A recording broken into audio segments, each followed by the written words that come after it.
হাদি ভাইয়ের বিচারের জন্য রাস্তায় নামতে হয়, আন্দোলন করতে হয়, সংগ্রাম করতে হয়, তবুও বিচার করা হয় না।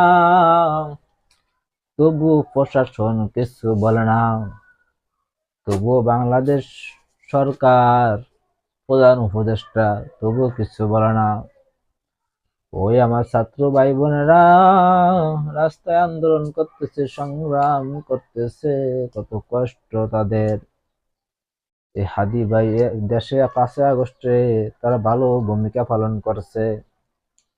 তারা জুলাই যোদ্ধা, তাদেরকে খুন করে ফেলে, তাদেরকে গুলি করে মেরে ফেলে এই দেশে বিচার হয় না। এই দেশে দ্বিতীয় ফ্যাসিস্ট ঢুকে গেছে। এই ফ্যাসিস্ট ওরা কিন্তু সব এক হয়েই গেছে।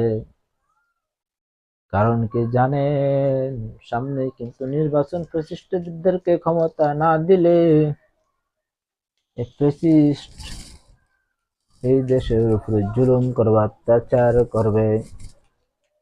হে ভাই, তৃতীয়বারের মতো দেশ স্বাধীন করার জন্য প্রস্তুত হও। তৃতীয়বারের মতো দেশ স্বাধীন করাই লাগবে। পরিস্থিতি বেশি ভালো না, পরিস্থিতি বেশি ভালো না। হে আমার কলিজার ভাই বোনেরা শোনো, দ্বিতীয়বারের মতো, তিনবারের মতো দেশ স্বাধীন করার জন্য প্রস্তুত নিয়ে রাখো।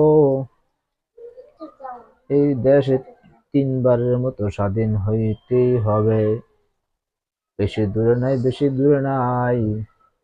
এই নির্বাচনের পরে দেখবা মানুষের উপর জুলুম অত্যাচার বেড়ে যাবে, নির্যাতন বেড়ে যাবে। নির্বাচনের পরে দেখবা মানুষ না খাইয়া থাকবে।